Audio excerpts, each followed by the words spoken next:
उपस्थित कार्यकर्ता बंधु और उसके परिवारगण, माता भगिनी, मेरे लिए बड़ा आनंद का विषय है और सौभाग्य का भी विषय है कि इस कार्यक्रम के निमित्त आप सबके दर्शन मैं कर पा रहा हूं। संघ का काम जब छोटा था और इतनी भागदौड़ नहीं लगी रहती थी तो कार्यकर्ताओं के घरों में आना जाना ये बिल्कुल सहज बात थी। लेकिन आजकल हम जैसे लोगों के लिए ये जरा कठिन हो गया है। आना भी उतना होता नहीं, आने पर समय भी उतना रहता नहीं और अन्य ऐसे बंधन आते हैं कि दूर रहना पड़ता है। जैसे अब सुरक्षा के कारण ये डी वगैरह बनाकर आपसे दूर मुझे बिठाया गया है, तो नियम अनुसार का पालन करना पड़ता है। ऐसे में अगर ये मौका लग जाता है कि सभी कार्यकर्ता और उनके परिवारों का दर्शन हो जाए, दूर से ही क्यों न हो, उनको राम राम हो जाए, तो संघ कार्यकर्ता के लिए तो वो बड़ी आनंद की और सौभाग्य की बात ही है। क्योंकि सारी दुनिया जो चलती है वो गृहस्थाश्रम पर चलती है। ब्रह्मचर्य, वानप्रस्थ, संन्यास, ये तीनों आश्रम कुछ न कुछ तो उपयोगी है।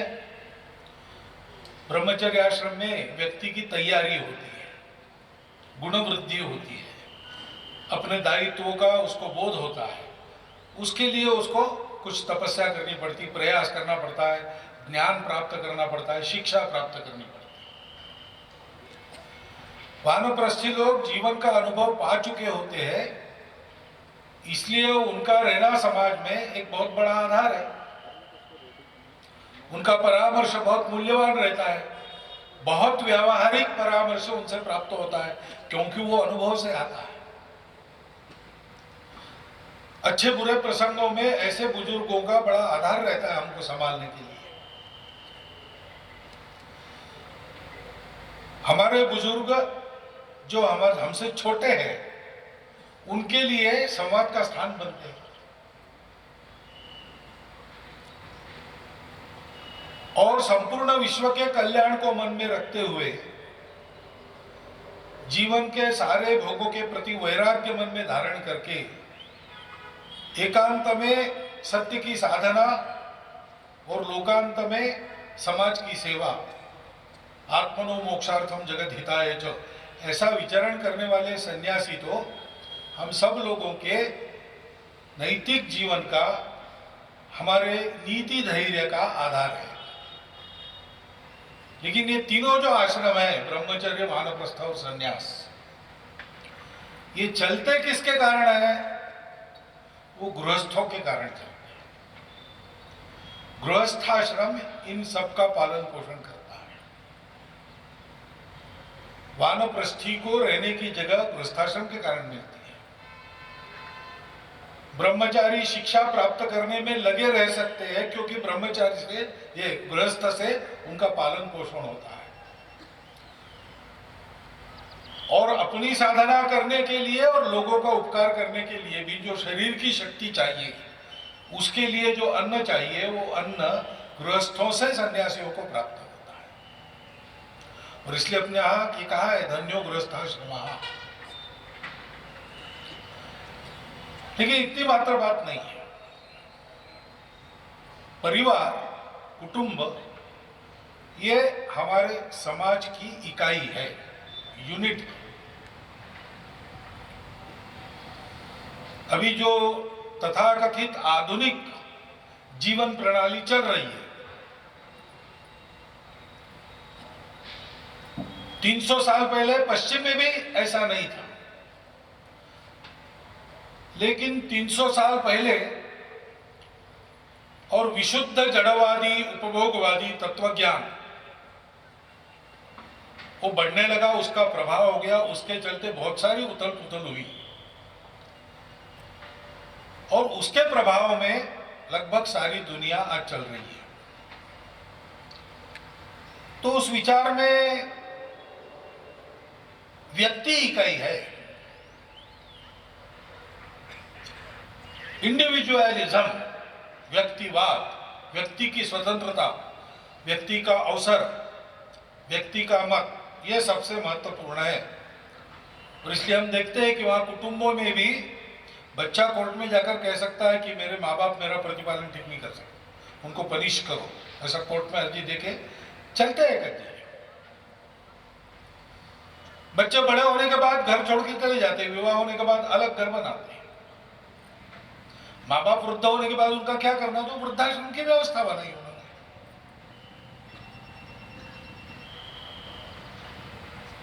लेकिन हमारी परंपरा में ये सारे प्रयोग हो चुके होंगे, हम बहुत प्राचीन हैं, तो इन सारी बातों में से हम भी गए होंगे।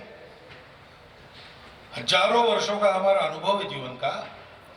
उस अनुभव के बाद निष्कर्ष के रूप में हमने जिस परंपरा का स्वीकार किया जीवन शैली की, उसमें कुटुंब ये इकाई है। व्यक्ति अकेला नहीं होता है। व्यक्ति अपना नाम भी बताता है तो अकेले का नाम नहीं बताता है,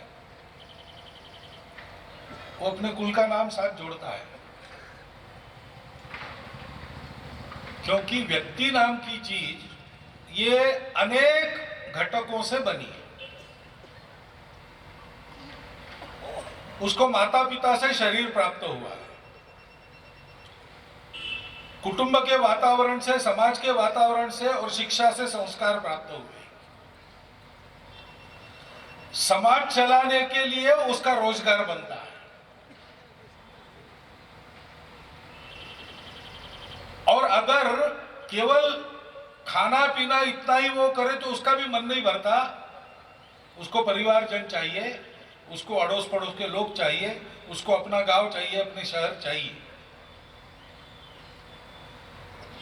मनुष्य के शरीर मन बुद्धि का पोषण करते हुए उसको आत्मा की ओर अग्रसर करने वाले ये सारे घटक है।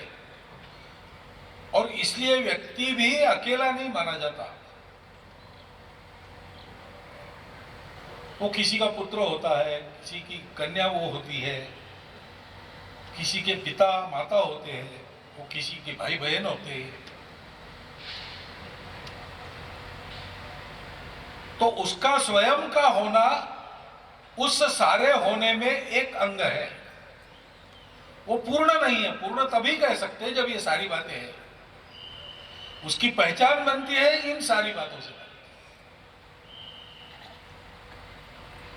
और इसलिए परिवार ये अपने यहाँ इकाई है। पाश्चात्यों में भी 300 साल पहले ऐसा ही था। धीरे धीरे वहां उसका क्षरण हो गया। और आज उनकी स्थिति यह है कि व्यक्तिवादी विचारों के चलते आगे बढ़े तो प्रतिक्रिया हुई, क्योंकि व्यक्ति फिर अपने स्वार्थ पर चलने लगा। मुझे जीना है, मुझे जीने के लिए कितनों को मारना पड़े इसका कोई हिसाब रखने की जरूरत नहीं, क्योंकि जो फिटेस्ट है वो सर्वाइव करेगा और जीने के लिए लड़ना पड़ता है। तो अधिकाधिक जमा करो, अधिकाधिक दिन इसका उपयोग भोग लेने के लिए जिंदा रहो और सारी दुनिया का उपयोग करो इसके लिए। जो दुनिया में इसके उपयोग में नहीं आता वो व्यर्थ है, वो उसकी दया पर जीवित रहेगा या वो उसको नष्ट कर देगा। ऐसे जीवन की ओर प्रवृत्ति हुई तो प्रतिक्रिया हुई, और फिर दूसरी इकाई उन्होंने एकदम समाज को पकड़ा।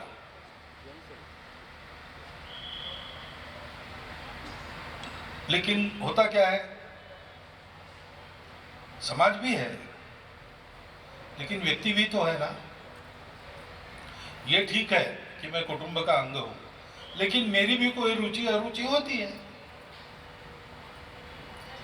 हमारे घर में करेले की सब्जी बनती है, चार को पसंद है, चार को ना पसंद है। और व्यक्ति परिवार का अंग है, इसका मतलब उसकी कोई स्वतंत्रता नहीं है, ऐसा नहीं। उसके विकास के लिए उसको अवसर मिलना ही आवश्यक बात है। इसलिए वो अनुभव ले सके, अनुभव का स्वयं का चिंतन कर सके, ये सारी बातें आवश्यक है। लेकिन पूरी समाज की इकाई बनने के बाद एकदम ये व्यक्ति उसके साथ मेल खा नहीं पाता और इसलिए फिर समाज को, व्यक्ति को दबाना पड़ता है।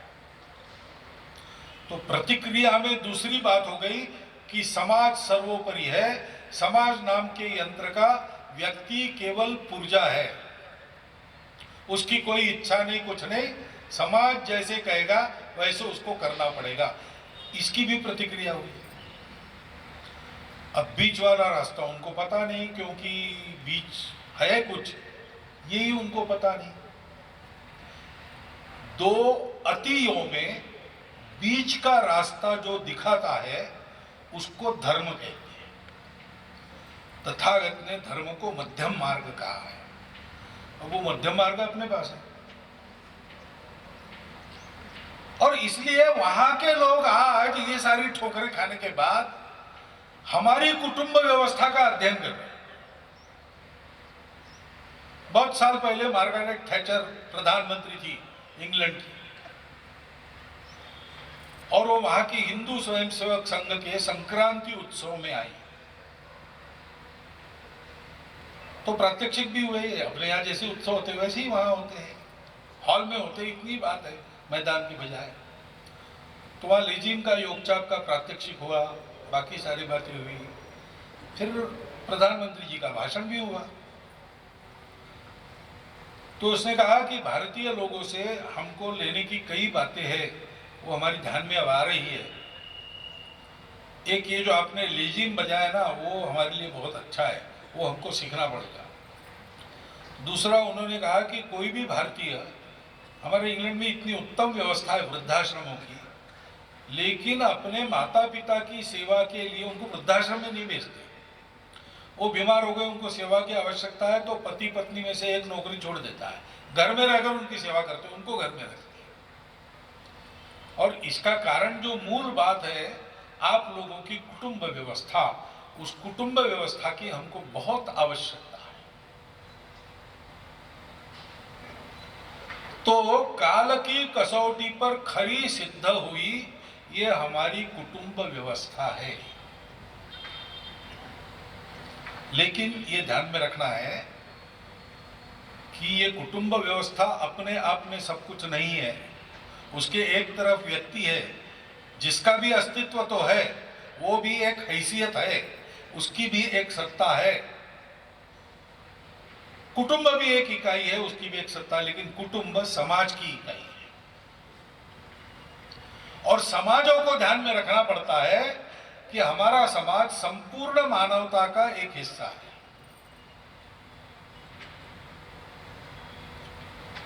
ये जो भावना है, मैं एक व्यक्ति हूं, मेरी सत्ता है और मेरे में इतनी ताकत है कि मैं अपनी सत्ता को खुद चला सकता हूं, लेकिन मैं ऐसा नहीं करता हूं।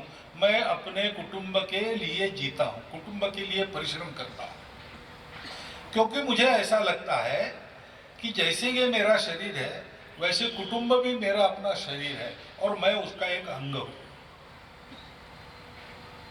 कुटुंब को लगता है कि जैसा हमारा एक कुटुंब है वैसे सब कुटुंबों का मिला अपना गांव, हमारा ये समाज,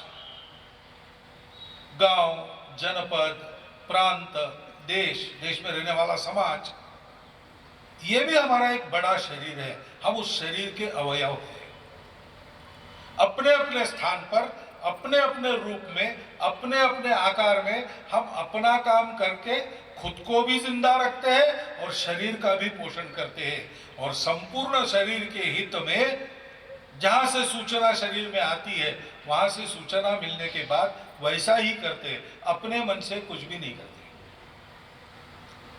एक बार ऐसा हुआ कि मनुष्य शरीर के अवयव में चर्चा शुरू हुई कि कौन बड़ा है। आंखों ने कहा कौन बड़ा है, हम बड़े हैं, दुनिया को देख पाते हमारे कारण। कानों ने कहा तुम्हारा क्या है, तुम बंद भी हो जाओ तो भी सुन के बहुत लोग होते हैं काम करने वाले, हम श्रेष्ठ हैं। हाथ पैरों ने कहा कि केवल आंख कान होने से क्या होता है, हम काम करते तब तुम्हारा चलता है। ऐसे चला ऐसे चला। विवाद का कोई निर्णय नहीं हुआ तो ब्रह्मा जी के पास गए। तो ब्रह्मा जी ने कहा कि भाई अब इसका निर्णय कैसे करूं? ऐसा करो, एक एक 8 दिन की छुट्टी पर चले जाओ बारी बारी, देखते हैं फिर उर्वरिक शरीर का क्या होता है। तो सबसे पहले आप चली गई 8 दिन की छुट्टी पर, बाद में वापस आ गई। फिर ब्रह्मा जी ने पूछा भाई कैसा अनुभव रहा? तो शरीर ने कहा कि हमको दिखना तो बंद हो गया, बहुत मुश्किल हो गई, ठोकरें खाते रहे, आसान नहीं है, लेकिन फिर भी चल गया। और भी लोग थे, हाथ पकड़ के चलाते थे। हमने भी कालांतर में आवाज से पहचानना, जरा सोच समझ के पैर रखना वगैरह सब सीख लिया और चल गया हमारा काम। कुछ बिगड़ा नहीं, बहुत आंख नहीं है तो बहुत कुछ बिगड़ता है, परंतु जीवन तो चल जाता है। फिर कान चले गए। 8 दिन के बाद वापस आए। ब्रह्मा जी ने पूछा तो शरीर ने बताया कि बहुत असुविधा हुई, अच्छे अच्छे गाने सुनने को नहीं मिले, ये नहीं मिला, लेकिन ये भी हुआ कि कुछ ऐसी बातें जो सुनने लायक नहीं है अपने आप बंद हो गई। घर में हमारे कुछ रिश्तेदार बहुत घिन घिन करते थे, सब सुनना पड़ता था बड़ा होने के कारण। सबका सुनना काम रहता है बड़ों का, लेकिन कान ही नहीं रहे तो वो झंझट समाप्त हो गई। ऐसे फायदे भी हुए, जीवन तो चल ही गया। फिर हाथ गए, फिर पैर गए, ऐसे सब लोग बारी बारी जाकर आए। अंत में बारी आई प्राण की। तो प्राण जाने लगे तो सब अवयव शिथिल हो गए, सूखने लगे, तड़पड़ाने लगे और चिल्लाने लगे, अरे मत जाओ भाई, जाओ मत, कहां जा रहे हो? तो ब्रह्मा जी ने पूछा क्या हो गया? बोले ये चले जाएंगे तो सब खत्म हो जाएगा। ये जो प्राण है, हमारी सारी व्यवस्था का प्राण क्या है? अंगांगी भाव। हम अंग है, हम स्वतंत्र तो है, लेकिन हमारा स्वातंत्र्य कुछ बंधनों के कारण सार्थक है। हम स्वतंत्र जरूर है, लेकिन हम स्वैर नहीं है। अमेरिका के एक प्रसिद्ध स्टेट्समैन ने कहा कि तुमको पूरी स्वतंत्रता है, तुम्हारे हाथ को चाहे जैसा घुमाने की तुमको स्वतंत्रता है, लेकिन तुम्हारी स्वतंत्रता की एक मर्यादा भी है। तुम्हारा हाथ घूमे लेकिन दूसरे के गाल पर पड़ने के पहले रुक जाए, ये तुम्हारी मर्यादा है। ऐसे हम स्वतंत्र हैं, लेकिन कुछ मर्यादा में रहते हैं, तो वो स्वतंत्रता और निखार कर उसका उपभोग लेने के लिए हमारा जीवन समर्थ बनता है और हमारा जीवन उपयोगी भी बनता है। मनुष्य का जीवन है ना, पशु का जीवन है तो पशु को तो पता नहीं रहता क्यों जन्मे, और जन्म लेने के बाद उसका इलाज नहीं, मरते दम तक उसको जीना ही है। गाली खाएगा, लाते खाएगा, कुछ भी करेगा, या जंगल में स्वतंत्र रहेगा, अपना राज वहां चलाएगा, लेकिन वो मरते दम तक जिएगा, कभी आत्महत्या नहीं करेगा, कितना भी दुख प्राप्त हो। केवल कुछ पक्षी है जो आसाम में जतिंगा नाम का स्थान है, वहाँ एक विशिष्ट ऋतु में, जाड़े के ऋतु में, वहाँ पर खेतों में मशाले जलाते हैं तो उन पर आकर आत्महत्या कर लेते हैं। केवल एक ही उदाहरण है, बाकी सारी जो पशुओं की जमात है, पक्षी पशु प्राणी, आत्महत्या कोई नहीं करता, क्योंकि उनको क्यों जन्मे ये भी पता नहीं, एक दिन मरना है, तब तक कैसे जीना इसका भी पता नहीं। जितना प्रकृति ने बताया है खाओ पियो प्रजा बढ़ाओ, उतना वो करती है। जन्मने का आनंद उनको है कि नहीं पता नहीं, मरने के बाद उनको दुख होता कि नहीं ये भी पता नहीं। मनुष्य का ऐसा नहीं है। मनुष्य के पास विचार है, भाव भावना है, अपने जीवन को सुधारने की शक्ति है, तो वो केवल जीता नहीं, वो उपयोगी होकर जीता है। और सबके उपयोगी होकर जीने को ही धर्म का जीवन कहते हैं। ये जो धर्म है वो सिखाने की व्यवस्था क्या है? वो परिवार है, क्योंकि धर्म यानी पुस्तक नहीं है, धर्म यानी सुभाषित नहीं है, धर्म यानी सारी सृष्टि के साथ जीना, सारी सृष्टि के कारण अपने को उन्नत बनाना और अपने जीवन के कारण सृष्टि को भी आगे बढ़ाना, ये धर्म है। वो जो प्रैक्टिकली सीखते हैं वो बाद में प्रवचनों से, ग्रंथों से, भाषणों से पता चलता है। वो करके देखना पड़ता है, तब आता है। और क्या मुझे आ गया इसका स्पष्टीकरण बाद में मिलता है। अपने संघ के काम में ऐसे है ना, संघ के काम में आप शाखा में आते हो तो पहले दिन कोई आपको हिंदू राष्ट्र वगैरह नहीं बताता, खेल खेलने के लिए जाते हैं, फिर कहानियां शुरू होती, गीत शुरू होते। ऐसा करते करते 20 साल होने के बाद ये क्या मामला है, संघ का विचार, हिंदुस्तान हिंदू राष्ट्र, हिंदुओं का संगठन, अपने राष्ट्र को करो संपर्क, बाद में बातें आती है। पहले दिन बताएंगे तो भाग ही जाएंगे। मनुष्य की बुद्धि भी आयु के साथ बढ़ती है, उसके भी शरीर मन बुद्धि का क्रमशः विकास होता है। जैसे जैसे विकास होता है वैसे वैसे देना पड़ता है। परिवार में ये होता है। मराठी में एक नाटक है, वेड्यांचा बाजार, यानी पागलों का बाजार। और नाटक है ने एक छोटा सा अंक, ऐसे 5 अंक है। तो एक अंक में एक प्रोफेसर साहब है, उनकी पत्नी जा रही बाजार मार्केटिंग के लिए, घर में दूध पीता बच्चा पालने में सोया है।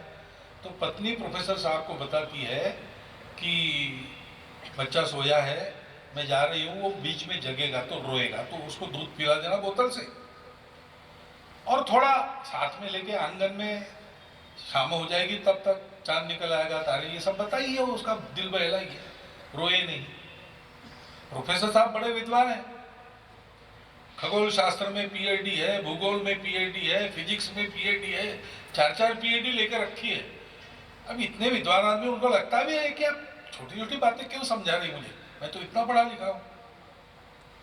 तो वो चली जाती है, फिर बच्चा रोने लगता है उठने के बाद, तो उसको दूध पिला के प्रोफेसर साहब आंगन में ले आते हैं और दिखाते हैं, देखो चंद्रमा पृथ्वी से इतने लाख मील दूर है, उसका अपना प्रकाश नहीं है, सूर्य का प्रकाश उसको मिलता है, और उसके वातावरण में प्राणवायु नहीं है, कर्बाम्ल वायु है। अब वो दूध पीता बच्चा, उसको शब्द भी मालूम नहीं, तो वो और जोर से रोना पड़ता। तो पड़ोस की एक लड़की 9 साल की, वो इसका सुनकर आती, आना जाना है ही उसका घर में, अरे अरे बच्चों जग गया क्या, रो रहा क्यों रो रहा, उसको ले लाइए मेरे पास दीजिए, और लेकिन देखो चंदा मामा, चंदा मामा दूध रोटी खिलाएगा तुमको, घर में आना, बुला उसको बुला। तो वो बच्चा एकदम चुप हो जाता है, हंसने लगता है। तो प्रोफेसर साहब कहते हैं कि क्या पागलों का बाजार है, कहाँ का मामा और कहाँ की दूध रोटी कुछ भी बताती है, और ये भी पागल, उसका सुन के चुप हो गया, हंसने लगा। लेकिन भाई ऐसे रहता है। ये जो उच्च तत्व ज्ञान है, उसका आचरण करने की आदत लंबे समय तक करनी पड़ती है, और उसको उस प्रकार से समझना पड़ता है, करते करते समझना पड़ता है। ये व्यवस्था कुटुंब में रहती है।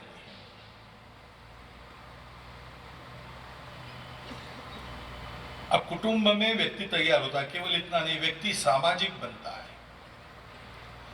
कुटुंब में उसको ये बताया जाता है कि तुमको अकेले को नहीं जीना है, और अपने परिवार को भी अकेले को नहीं जीना है। हम सबको मिलकर अपने गांव को बनाना है, अपने जनपद को बनाना है, अपने प्रदेश को बनाना है, अपने समाज को बनाना है, और अपना समाज पूरी मानवता को बनाने वाला समाज है। इसलिए तुमको ये करना चाहिए, ये नहीं करना चाहिए। ये तुमको अच्छा लगता है लेकिन इस पर जरा संयम करो। ये तुमको अच्छा लगता है, ये यहां तक ही करो, उसके बाद मत करो। ये तुमको अच्छा लगता है लेकिन ये खराब है, छोड़ दो। इसको कहते हैं संस्कार। ये जो आदत परिवार में लगती है, इतने हजारों वर्षों के अनुभव से समाज चलेगा तो व्यक्ति को समाज में कैसे रहना चाहिए, ताकि व्यक्ति के स्वतंत्रता की मर्यादा भी उसके हित के लिए कारण हो, और व्यक्ति की स्वतंत्रता समाज के लिए पोषक बने। ये शब्द मैं बड़े कह रहा हूं, लेकिन हम समझ सहज करते हैं। घर में ये बातें हम बिल्कुल सहज करते हैं। पहले तो ऐसा ही था ना, घर में छोटे बच्चे और बड़े लोग, और घर में घर का काम करने वाला कोई है, जरा जवान लड़का है, हाँ, रोज की वो घर की सफाई करता है, कुछ काम करता है वेतन लेके, तो उसको बड़े लोग नाम से पुकारते हैं, तो बच्चा भी उनका सुन के नाम से पुकारता है, तो पिता जय ऐसा चाचा कहो, ऐसा बताते हैं। ठीक है, हमारे यहाँ वेतन लेके हमारे घर के छोटे काम करता है, आर्थिक दृष्टि से हमसे नीचे है, हो सकता है सामाजिक प्रतिष्ठा भी नीचे हो, लेकिन मेरे घर में मानव के नाते उसकी प्रतिष्ठा बनी रहेगी। इसलिए बच्चे बड़ों को, वो घर के नौकर हो या पिताजी दादाजी हो, उनको आदर पूर्वक ही संबोधित करेंगे। ये चलन था हमारे परिवार में, आज कितना है मालूम नहीं, लेकिन थोड़ी बहुत स्मृति तो आपके पास भी होगी इसकी। ये आदत लगाना, कुछ बताकर, कुछ बड़ों का देखकर। कल के भाषण में मैंने बताया कि मांगने वाला आता है तो जो देना है बच्चों के हाथ से देते हैं, देना ही है, मुट्ठी पर चावल देंगे, एक पैसा देंगे, लेकिन बच्चों के हाथ से देंगे, ताकि बच्चा ये समझे कि घर में जो भरा पड़ा है वो केवल अपने लिए नहीं है, समाज का कोई जरूरतमंद आता है उसको भी देना है। ऐसे छोटे छोटी घर की बातें, ये रिवाज है। रिवाज बार बार रिपीट होता है, संस्कार होता है। अंग्रेजी में वाक्य है, sow an action reap a habit. एक कृति बो और एक आदत काटो। Reap a habit, sow a habit, reap a nature. एक आदत को वो बार बार करने से वो स्वभाव बनती है, स्वभाव को लो। और sow a nature, reap a character. स्वभाव लंबे समय पीढ़ी दर पीढ़ी चलता है तो वो उस समाज का शील बनता है। समाज का शील बनाने का काम परिवार में होता है। व्यक्तिगत और राष्ट्रीय चारित्र गढ़ने का काम कुटुंब में होता है।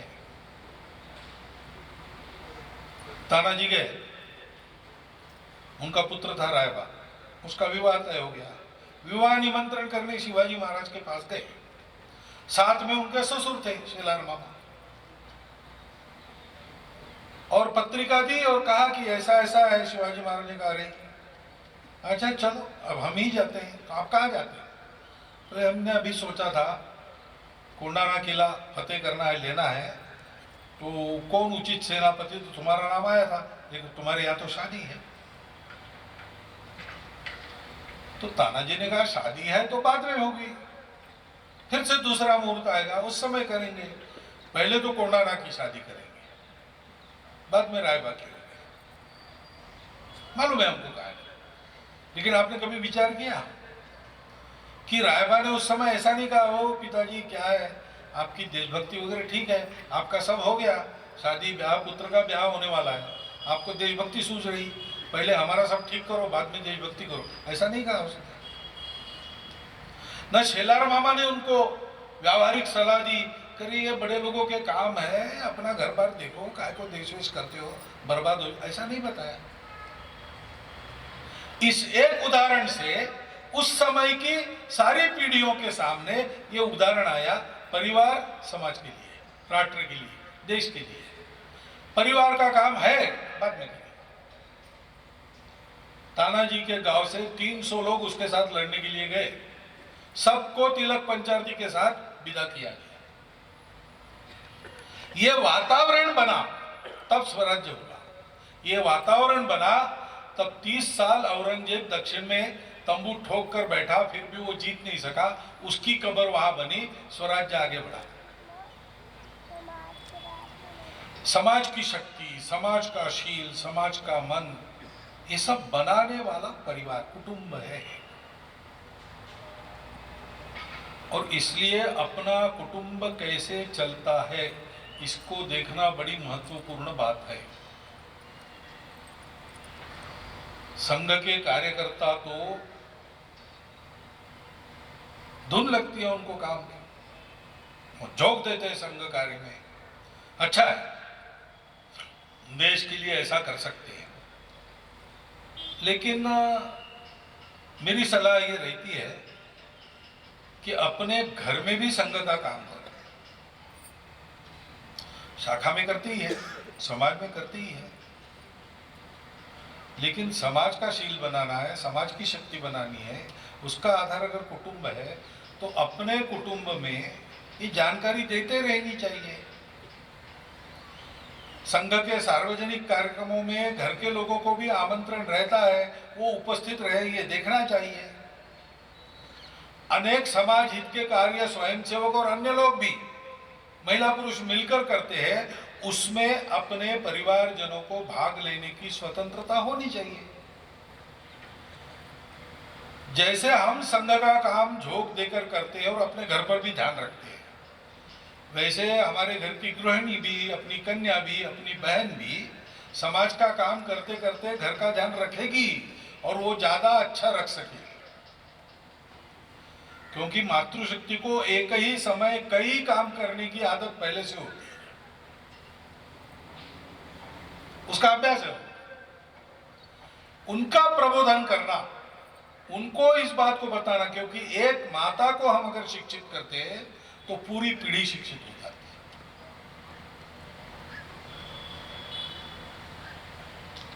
है। ये जो कार्यक्रम अपना है वो क्यों ऐसा सोचा गया? वो इसीलिए सोचा गया कि आज समय ऐसा है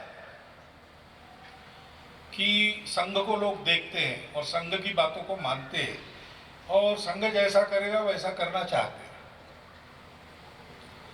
तो संघ करेगा यानी केवल संघ के कार्यकर्ता करेंगे, स्वयंसेवक करेंगे, ऐसा नहीं है, क्योंकि वो एक व्यक्ति है, लेकिन साथ साथ वो अविभाज्य रूप से एक परिवार के अंग है।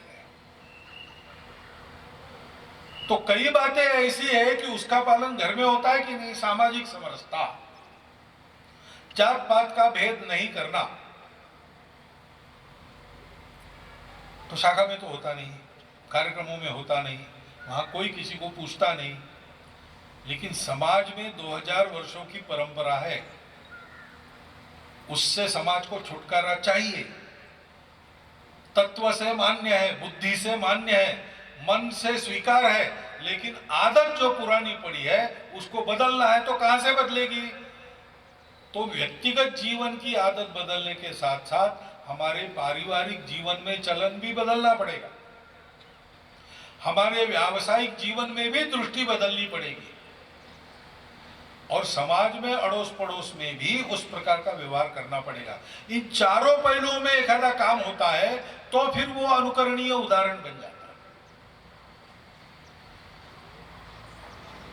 ऐसी कई बातें आपको काम बताए, 3 काम करके आओ। एक सामाजिक समरसता से संबंधित है, एक पर्यावरण से संबंधित है, एक कुटुंब प्रबोधन गतिविधि से संबंधित है। ये कोई संघ के कार्यक्रम इस नाते नहीं है, ये आज समाज की आवश्यकता है। पर्यावरण बचाओ ये संघ का एजेंडा है क्या? ये पूरी दुनिया का एजेंडा है, आज की आवश्यकता है। सामाजिक समरसता अपने देश के बल की, वैभव की गारंटी है, बिना उसके होगा नहीं। तो एक कार्यक्रम किया और आपका काम समाप्त नहीं हुआ है।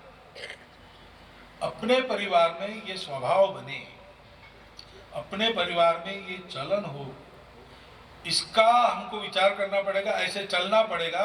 और ऐसा चलना चाहेंगे आप तो एक बात तो साफ है, आप भी समझते हैं, थोड़ा सा उल्टा चलना पड़ेगा, क्योंकि सब लोग ऐसा चल नहीं रहे। और समाज का इतना बड़ा अंश अगर नहीं चलता है तो उल्टे प्रवाह में चलकर समाज की दिशा बदलना, ये किसी को तो करना पड़ेगा। कौन करेंगे? जिनको मालूम है वो करेंगे, जिनके घर में ये विचार पहुंचा है वो करेंगे, जिनको अपने देश के लिए कुछ अच्छा होना चाहिए ऐसा लगता है प्रामाणिकता से, वो करेंगे।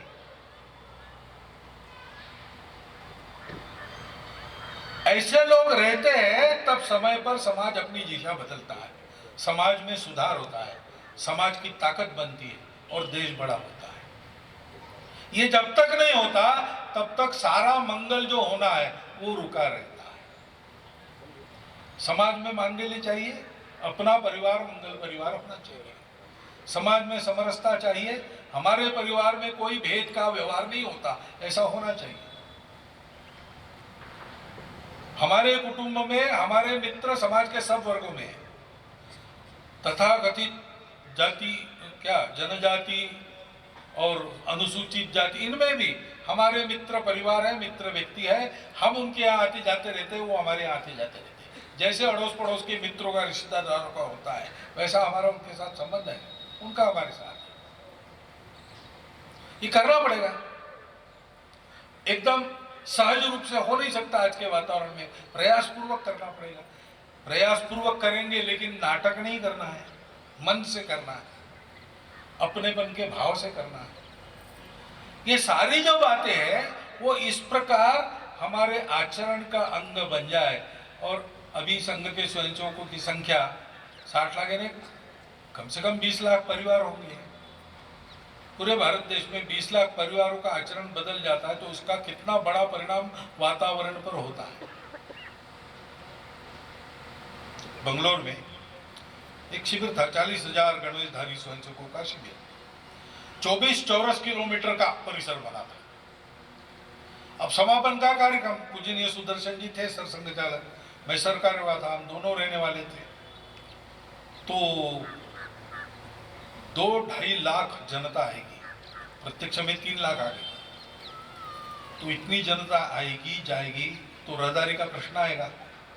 तो पुलिस कमिश्नर के पास गए कि इसकी व्यवस्था, तो उन्होंने कहा कि देखो हमारे पास आदमी बहुत ज़्यादा नहीं है, तो अब आपके कैंप के अंदर 24 चौरस किलोमीटर वो आप संभालो, बाहर का हम संभालेंगे।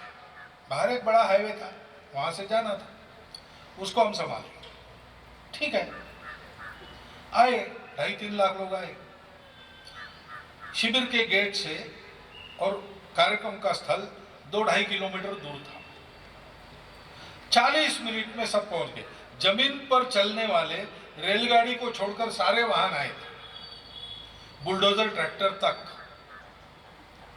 लेकिन अपना अपना वाहन तल पर रखकर वहां पैदल पहुंचना, 40 मिनट में सब पहुंच गए, कहीं कोई जाम लगा नहीं। कार्यक्रम समाप्त हो गया, सब लोग वहां से निकले, अपना अपना वाहन लिया, गेट के बाहर आए, 40 मिनट में आ गए, कोई जाम नहीं लगा। और आते ही 5 घंटा जाम में फंस गए बाहर आने के बाद। वहां 2000 पुलिस लगी थी, वर्दी में थी, सीटी थी, डंडा था, कानून था हाथ में, सब था। बाद में आभार जताने के लिए गए अपने कार्यकर्ता, तो कमिश्नर ने पूछा कि हम आके देख के गए, आपकी व्यवस्था तो कुछ नहीं थी, चूने की लाइनें लगाई थी आपने, और एक आध जगह बाएं जाना कि दाहिने जाना है बताने वाला एक स्वयंसेवक था गणवेश में, और तो कुछ आपने किया नहीं था, रस्सी भी नहीं बांधी थी। लेकिन आपके यहाँ लोग 2.5 किलोमीटर 40 मिनट में जाकर आए, और हम इतना सारा डंडा लाठी पीट रहे, चिल्ला रहे, 5 घंटा जाम। तो आप क्या करते? हमारे पास ये सब है फिर भी। तो अपने कार्यकर्ता ने कहा आपके पास ये सब है, लेकिन एक बात नहीं है। क्या नहीं है? तो देखो 2.5-3 लाख जनता थी, लेकिन 40,000 स्वयंसेवक वहां गणवेश में थे, वो अनुशासन में उठ बैठ चल रहे थे, उनका जाम कभी नहीं लगता। जनता आ गई तो वो वातावरण उन पर भी हावी हो गया, वो भी वैसे ही करने लगे। और बाहर आए तो आपके पास बाकी सब था, लेकिन ये वातावरण कहाँ था? हमारे आचरण से अड़ोस पड़ोस में इन सब बातों का अच्छा वातावरण तैयार करना, ये प्रत्येक कुटुंब का कर्तव्य है। संघ के स्वयंसेवकों के कुटुंब में ये होना ही चाहिए, क्योंकि संघ में आता है, शाखा में आता है, दायित्व ग्रहण करके काम करता है अपने घर का पुरुष, लेकिन वास्तव में पूरा कुटुंब संघ का कार्यकर्ता है। 2-2 बार जरा कड़े प्रतिबंध लगे, पहला और दूसरा, उसमें लोग जेल में गए। जेल में गए तो एक भी घर से उनको कहा नहीं गया कि जैसे तैसे माफी मांग के छूट के वापिस आओ। अन्यायकारक थे, किसी का कोई गुनाह नहीं था, छूटना जायज था, लेकिन नहीं छूटे। घर के लोगों ने कहा कि हम कैसा गुजारा करेंगे, हम देख लेंगे, लेकिन आप एक कार्य के लिए वहां गए हो, वहां पे मान के मत आना। परिवार काम करता है, ऐसे वक्त में घर की माता बहनें भी हमारा कार्य संभाल लेती है, काम करती है, वो भी हमारी कार्यकर्ता है। शांति के काल में भी निश्चिंत होकर हमारे लोग प्रवास में जाते हैं, काम करते रहते, गृहस्थ कार्यकर्ता समय दे पाते। क्यों? बाकी बातें जो संभालनी चाहिए वो घर के लोग संभाल लेते हैं, इसीलिए। तो हम सब कार्यकर्ता हैं, ये ध्यान में रखना चाहिए। और कार्यकर्ताओं को जरा कष्ट उठाकर, कभी कभी उल्टा चलकर भी जिस कार्य के लिए हम जी रहे हैं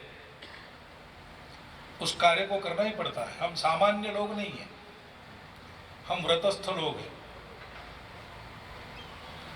एक बार गया, मैं जिला प्रचारक था, जिला कार्यवाही के घर गया, रास्ते को लगकर ही थोड़ा चबूतरा ऊपर तुरंत घर, बाहर का कमरा, अंदर का कमरा, भोजनालय और स्वयं पाक घर, ऐसे रचना थी। दाहिने तरफ एक आंगन और एक पीछे कमरा। तो मैं बाहर के कमरे में आया तो अंदर से आवाजें, हमारी भाभी जी और कार्यवाह जी बात कर रहे थे, आवाजें जरा चढ़ी हुई थी। तो मैं रुक गया, काम ऐसा था कि वापस नहीं जा सकता था, बोल के ही जाना था, इसलिए रुक गया। तो वो संवाद मुझे सुनाई दिया। तो भाभी जी कह रही थी कार्यवाह जी को कि हमको कूलर खरीदना है। आजकल तो एसी की बात रहती है, उस जमाने में कूलर था। कूलर खरीदना क्यों चाहिए? नहीं, ठंडा होने के लिए। अब वो पुराना घर था, 3-3 फीट की मिट्टी की दीवारें थी, तो गर्मी में ठंडा और ठंडी में गर्म, ऐसा वो घर रहता था। तो जिला कार्यवाह जी ने कहा कि देखो ये कमरा कितना ठंडा है गर्मी में, हमको कूलर की आवश्यकता नहीं, पंखे हैं अपने यहाँ, पंखे लगाए हैं हमने, उससे काम चल जाता है, कूलर क्यों चाहिए? हमको तो बाहर के कमरे में तो रहते ही नहीं, हम अंदर ही रहते हैं। बाहर का कमरा भी अपना ठीक रहता है, लेकिन हमको तो अंदर ही रहना पड़ता है जब ठंडे की आवश्यकता होती है, विश्राम करते हैं। तो उन्होंने कहा नहीं, लेकिन चाहिए। क्यों चाहिए? लेकिन नहीं, पड़ोस में है। अरे पड़ोस में है तो वो ज्यादा पैसा कमाते हैं, ट्यूशन वगैरह करते हैं, तो आप भी करो। मैं नहीं कर सकता, मुझे संघ कार्य में समय लगाया है, तो इसलिए मैं ट्यूशन ज्यादा समय उधर नहीं दे सकता। और ये अपना व्रत है, अपने घर का ये कुलाचार है, संघ अपनी कुल रीति है, और इसलिए इसको निभाना है तो हमको सादगी में रहना पड़ेगा। लोगों के पास है इसलिए हमारे पास चाहिए, ये कोई तर्क नहीं। ये बताओ, रोटी, कपड़ा, मकान, स्वास्थ्य, शिक्षा, अतिथि सत्कार, ये गृहस्थों के कर्तव्य होते, उसमें कुछ अभाव है क्या? नहीं है। हाँ, खूब एकदम 5 स्टार होटल जैसी व्यवस्था अपने यहाँ नहीं है। हम एक मध्यम वर्गीय स्तर से यहाँ जीते हैं, उतना पर्याप्त है जीवन चलने के लिए, और जमा करके करना क्या है? हमारा व्रतस्थ परिवार है, हम वो सब नहीं कर सकते जो बाकी लोग करते हैं। अब ये विचार हमारे मन में रहना चाहिए, इसकी बहुत आवश्यकता है, क्योंकि समाज में कठिन परिस्थिति आने पर भी अच्छाई क्यों बची रहती है? ऐसे लोग रहते हैं। हमारे कुटुंबों ने ये काम किया है। स्वामी विवेकानंद ने एक जगह ऐसा कहा कि अंग्रेजों ने हमको हमारा नीति धैर्य मारने के लिए बहुत सारी बातें की। हमारी व्यवस्था पहले ही ध्वस्त हो चुकी थी इस्लाम के आक्रमण में। बाद में अंग्रेजों ने हमारी मति भी भ्रष्ट कर दी। तो सब कुछ जहां से हमको अपना गौरव मिलना है, अपना संस्कार मिलना है, देश के लिए जीने मरने की प्रेरणा, उसके जगह स्वार्थ की प्रेरणा भरने वाले सब हो गए। शिक्षा की हमारी बिगड़ गई, समाज का वातावरण भी बिगड़ गया, परिवार टूट गए, हमारे परंपरागत रोजगार बंद हो गए, अंग्रेजों के हाथ में चले गए, सारा कुछ बिगड़ गया। लेकिन फिर भी भारतवर्ष उठ रहा है और उठ के खड़ा हो गया। हम देखते हैं स्वतंत्र भी हो गए, खंडित क्यों ना हो, स्वतंत्रता तो मिली। और आज तो हमको गुलाम बनाने वाले के यहाँ जो प्रधानमंत्री बनता है वो मूल हमारे देश का ऋषि सुनक है। ये कैसे हुआ? तो वो कहते हैं कि लेकिन अंग्रेज हमारे कुटुंबों को तोड़ नहीं सके। कुटुंब एकत्र रहता है, 60-70 लोग या 4-4 लोग अलग रहते हैं, ये समय की बात है और समय के उलटफेर होते रहते हैं। लेकिन कुटुंब की जो भावना है, ये जो अंगांगी भाव की श्रृंखला है, मेरे से कुटुंब, कुटुंब से गांव, गांव से जनपद, जनपद से प्रांत, प्रांत से राष्ट्र समाज, उससे मानवता, इस श्रृंखला की कड़ी के रूप में हमारा कुटुंब बना रहे, ये जो बात थी उसको अंग्रेज धक्का नहीं लगा सके, लाख प्रयास करने के बाद भी, क्योंकि आत्मीयता थी। ये सब होता कैसे है? अपने कुटुंब में अपनापन चाहिए, वो रहता ही है स्वाभाविक, वो बताने की आवश्यकता नहीं। लेकिन अपनेपन पर ही तोलना कुटुंब के सब, कितना कमाता है इस पर भी तोलना, पास होता है कि फेल होता है ये तोलने का विषय नहीं। हाँ, ये ठीक करने का विषय है, फेल नहीं होना चाहिए, पास होना चाहिए। कमाई कम नहीं, अच्छी करो, ये बताने का विषय है। लेकिन ये तुम्हारे स्तर का मानक नहीं है। तुम्हारा कुटुंब में व्यक्ति का स्तर केवल एक है, वो हमारा अपना है। तुम ऐसे होंगे तो अपने हो, नहीं तो नहीं हो, ये गलत वाक्य है। कुटुंब में या संघ में ये वाक्य नहीं होता है, तुम ऐसे हो तो स्वयंसेवक हो, नहीं तो नहीं, ऐसा नहीं है, उल्टा होता है। हम कहते हैं तुम अपना हो, तुम स्वयंसेवक हो, इसलिए तुमको ऐसा होना चाहिए। पहले अपना बने, और उसके चलते खुला संवाद होते रहता है। तो कहीं आजकल बड़ा विचित्र अनुभव आता है, घर में चले गए मिलने के लिए, आइए आइए बैठिए, चाय बता दिया, और फिर श्रीमती जी अपना मोबाइल लेके बैठ गई, श्रीमान जी अपना मोबाइल हमारे सामने ही बैठ गए, और बड़ा लड़का आया, वो भी मोबाइल खोल के बैठ गया, और हम उनको देखते बैठ गए। अभी हम जाते तब होता है ऐसा नहीं, बाहर से सब लोग घर में आते तब भी ऐसे ही होता है। ये कुटुंब में मदद नहीं करता। संवाद होना चाहिए, बातचीत होनी चाहिए, मुक्त अपनी बात रख सकते हैं लोग, उनको समझाया जाता है, डांटा नहीं जाता है। सहमति से बात तय होती है, डिक्टेशन अपवाद है। ऐसा वातावरण अपने कुटुंब में पहले भी रहता था, 4 लोगों में भी आज रह सकता है। और अलग अलग रहते तो भी साल में 1-2 मौके ऐसे हो सकते हैं, जैसे छठ की पूजा में परिवार के सब लोग इकट्ठा, कहीं भी हो, दूर विदेश में रहते हो, कोई ना कोई आता ही है, एक प्रवृत्ति है। ऐसा साल में 1-2 बार सब मिले, सबका परिचय हो, कहानी बताई जाए। हमारे विभाग संघचालक जी के बड़े भाई कानपुर में थे, तो शायद आपके परिवार का ऐसा सम्मेलन होता था साल में 1 बार, और फिर हम कहाँ से आए, क्या क्या करते थे हमारे पूर्वज, कौन कौन से बड़े काम किए, आजकल कौन कहाँ है, किसने क्या, ऐसी चर्चा होती थी। क्योंकि ये कुटुंब का कुटुंबपन, कुटुंब का सामाजिक संस्कार देने का दायित्व, उसका निर्वाह हम नहीं करेंगे तो समाज में कैसे होगा? समाज चलता है और सब आघातों के बावजूद आगे बढ़ता है। इसका कारण समाज के सब लोग भूल गए तो भी कुछ लोग नहीं भूलते। पुराने जमाने में एक गांव था, पुराना जमाना, सब लोग होम करते थे, घर में हवन करते थे और अपनी अपनी खेती करते थे। पुराने जमाने में हमारे यहाँ सब लोग खेती करते थे, राजा की भी अपनी जमीन होती थी, उसमें खेती करता था।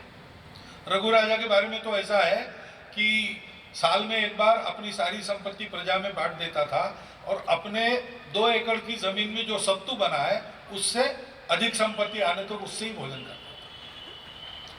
तो ऐसा वो गांव था, खेती से खाते थे और होम हवन भगवान का भजन करते थे। अब ऐसे में बहुत ज्यादा संपत्ति तो घर में रहती नहीं, दिखावट तो रहती नहीं, जीवन चलने लायक सब रहता है। तो ऐसे एक पवित्र घर में पापड़ बने और पापड़ सुखाने के लिए आंगन में रखे। अग्निहोत्र था घर में, तो अग्निहोत्र का जो होम कुंड होता है वो दोपहर 12 बजे तक हो जाते उसके सारे विधि, फिर शाम को वो साफ करना होता है रोज, दूसरे दिन फिर से उसमें होम होता है। तो दोपहर ये पापड़ वहां डाले, इतने पापड़ हो गए कि आंगन में वो हवन कुंड और पापड़ इतना ही था। कुर्सी डाल के गृहिणी बैठ गई, हाथ में एक लाठी लेके भोजन करके आई थी। पुराने जमाने में महिलाएं भी घर में पान खाती थी, तो पान चबा रही थी। तो वहां एक कौवा आया। कुत्ता उत्ता आता है तो लाठी बजाई तो समझ जाता है, निकल जाता है। गाय वगैरह तो बहुत समझदार होती, वो मुंह नहीं मारती सहसा, देशी गाय। लेकिन कौवा बड़ा नटखट है, इधर से उधर लाठी बजाई तो वहां से उड़ के दूसरी जगह बैठे और तिरछे नजर से देखे पापड़ों को। अब ये बोल नहीं सकती, मुंह में पान है, पान थूके बिना बोलेगी चिल्लाएगी तो वो भागेगा। केवल लाठी से नहीं होने वाला काम, लेकिन पान थूकना काम, सब जगह पापड़ है। अब अग्निहोत्र के विधि सारे हो गए थे, उसको साफ ही करना था, तो उसने उसमें थूक दिया और कौवे को भगाया। फिर शाम को खेती से गृहस्थ आ गए, फिर वो साफ किया, तो साफ करने से उसमें से एक सोने का टुकड़ा मिल गया। तो ध्यान आ गया पत्नी की कि इतना पवित्र है, हम थूके तो उसका सोना बन गया। गृहस्थ चिंता में कि ये कहां से आ गया। अरे भाई, चेन सोने की गिर गई समझ सकते, अंगूठी गिर गई समझ सकते, टुकड़ा कहां से आ गया, यहां तो किसी के पास कुछ नहीं है। तो उसने पत्नी को पूछा, पत्नी कहा पता नहीं कौन आए थे, मुझे पता नहीं, मैं तो पापड़ सुखा रही थी। तो गांव भर घूमा, पूछा, लेकिन किसी के यहाँ कुछ नहीं। तो उसको ध्यान में आ गया गड़बड़, तो फिर कोई आया नहीं और पत्नी दिन भर पापड़ सुखा रही थी, वो थी। तो उसने कहा कि बताओ, सही सही बताओ। तो बोले बताती हूँ, लेकिन मुझे रोकना नहीं तो मैं आत्महत्या करूंगा। उसने कहा नहीं रोकूंगा नहीं। तो बोले ऐसा है, मैंने थूक दिया, उसका सोना बन गया। गृहस्थ ने कहा ठीक है, एक बार बना तो बना, ये करो मत फिर से, अच्छा नहीं है, जरूरत नहीं है इतने सोने की अपनी। और दूसरी बात है कि कहीं बताना नहीं कुछ। तो उसने कहा बताऊंगी नहीं, लेकिन इतना हमारा 20-30 साल का गृहस्थ जीवन रहा, मुझे कोई एक अलंकार बना के आपने लाया नहीं। अब ये मेरे थूक से मैंने सोना बनाया, उसको भी मुझे रोक रहे। समझ गए, तुम अगर फिर से करोगी तो मैं आत्महत्या करूंगा। तो रुक गई। अब वो सोने का टुकड़ा तो आया ही था, तो थोड़ा आंगन में टाइल्स वगैरह बिठाई होगी, क्या किया पता नहीं उस जमाने में। लेकिन गांव ने देखा तो गांव में चर्चा हो गई, अच्छा इनके पास कहां से आ गया, कि कहां से। छेड़ने लगी सहेलियां पनघट कर। अब वो कुछ बता ना पाए, क्योंकि पति ने कहा, लेकिन कितने देर छुपा के रखी। 6-7 महीने के बाद उसके मुंह से निकल गया सारा। तो दूसरे दिन से गांव के प्रत्येक घर में रोज एक सोने का टुकड़ा निकलने लगा। तो पति को पता चला, तो आया, क्या है, क्या करूं, कितना सहन करूं, मुझे अकेली को ताने सहन करने पड़ते थे, निकल गया मुंह से। तो बोले अच्छा हो गया, चलो कल गांव छोड़ देंगे। तो गांव क्यों छोड़ेंगे, बोले ये पाप हो रहा है ना, आवश्यकता नहीं है, फिर भी अग्निहोत्र में थूक कर सोना प्राप्त कर रहे हो, ये बड़ा पाप है, यहां रहना नहीं। तो पत्नी का निरुपाय हो गया। चल दूसरे दिन अपनी अपनी गठरी बांधकर भोर भये उठकर निकले, गांव के बाहर गए और थोड़ा सा एक ऊंचा टीला, वहां गए। एक बार गांव को मुड़ के देखेंगे, पीछे मुड़ के देखते हैं तो गांव में आग लगी है, झगड़ों की आवाजें आ रही जोर जोर से। तो पत्नी ने पूछा कि ये क्या हुआ। तो ये इसलिए हुआ कि सारा गांव करता था, लेकिन हम थे जो पुण्य जमाए रखे थे, हम थे इसलिए गांव में कुछ नहीं हुआ। हम निकल आए, अब गांव का पाप गांव को खा रहा है। संघ के कुटुंबों की यह भूमिका है। समाज बहुत कुछ पाप कर रहा है ऐसा बिल्कुल नहीं है। अपना समाज बहुत अच्छा समाज है। आज भी दुनिया के सब समाजों से अच्छा समाज अपना समाज है। परंतु कुछ बातें और होनी है, उसका ज्ञान नहीं है, और वो ज्ञान भाषणों से नहीं आता, वो ज्ञान उदाहरण देखने से आता है। ये उदाहरण कायम है तब तक उस ज्ञान के बढ़कर देश के आगे बढ़ने की आशा जरूर है। प्रत्यक्ष आचरण करने वाले उदाहरण चाहिए, व्यक्तियों के भी चाहिए, कुटुंबों के भी चाहिए। हमको वैसा कुटुंब बनना है। संघ के काम में अभी तक प्रत्यक्ष सहयोग का अनुरोध हमारी माता बहनों से हमने कभी किया नहीं। उनके लिए समिति का काम चलता था, उधर ही वो करें। लेकिन अब इस स्थिति में अपना कार्य आया है, इस स्थिति में समाज आया है कि हमको संपूर्ण समाज के लिए मिलकर यह काम करना पड़ेगा। संघ का गण शिक्षक व्यक्ति को बनाता है अपने गण में, तो व्यक्ति व्यक्ति के गुण निर्माण का काम तो उसने किया है। घटनाएं घर में आता है, संघ का वातावरण लेके आता है।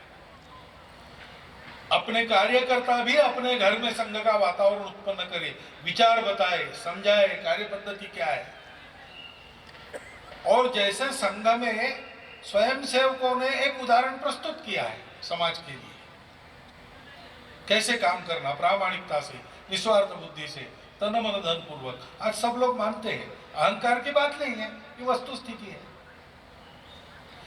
वैसे समाज में कुटुंबों का यह उदाहरण प्रस्थापित करना, यह हमारे लिए एक कर्तव्य बन गया है। मैं आपको पाथेय वगैरह नहीं दे रहा, ये सामने परिस्थिति है, उसमें ये अपना कर्तव्य बनता है।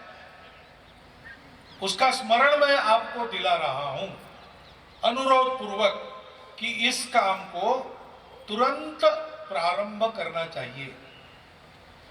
कार्यकर्ताओं ने बताना चाहिए अपने घर में संघ के बारे में, घर वालों ने कार्यकर्ता को बिठाकर पूछना चाहिए। इसलिए जो कुटुंब की बैठक है वो संघ कार्यकर्ताओं के घर में भी हफ्ते में एक बार होनी चाहिए।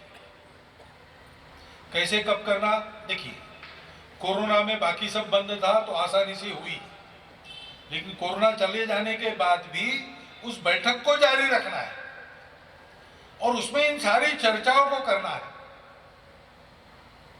हम कौन है, हमारी कुल रीति क्या है, हमारे रिवाज संस्कार कौन से है। सब रिवाज समय बदलने के बाद सही होते नहीं, तो कौन से रिवाज छोड़ने हैं, कौन से रिवाज रखने हैं, संस्कार कैसे मिलेंगे, घर में क्या क्या करना पड़ेगा, स्वभाषा स्वभूषा।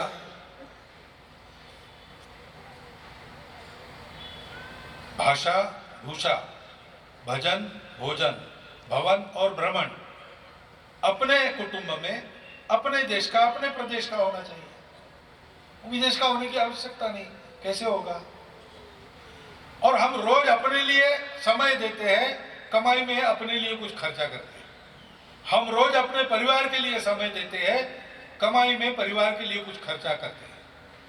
समाज रहने से हम और हमारा परिवार दोनों ठीक रहेंगे, नहीं तो कब उजड़ जाएंगे पता नहीं सकते। ऐसे समाज के लिए रोज कितना समय देते हैं और रोज की कितनी कमाई उसके लिए रखते हैं। ऐसे कुछ विचार करके अपने कुटुंब में प्रत्यक्ष आचरण का उदाहरण रखने की आज आवश्यकता है। परिस्थिति अनुकूल है, देश आगे बढ़ रहा है, देश आगे बढ़ेगा, लेकिन बहुत सी कठिनाइयों को पार करके जाना पड़ेगा। तो आगे का रास्ता कम से कम नुकसान में, कम से कम समय में हम तय कर पाए, हमारा देश तय कर पाए और विश्व को सुख शांति देने वाला विश्व गुरु देश बने।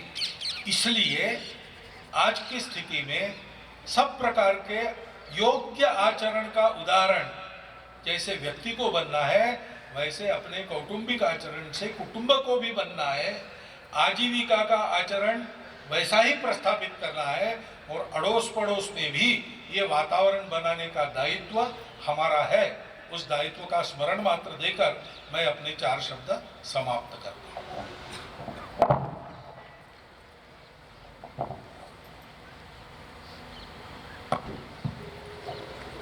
कल्याण मंत्र के पश्चात हम सभी अपने स्थान पर ही बैठेंगे।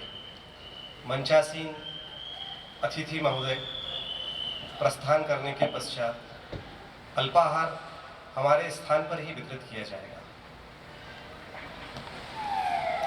ओम सर्वे भवन्तु सुखिना, सर्वे सन्तु निरामया, सर्वे भद्राणि पश्यन्तु, मा कश्चित् दुःखभाग् भवेत्।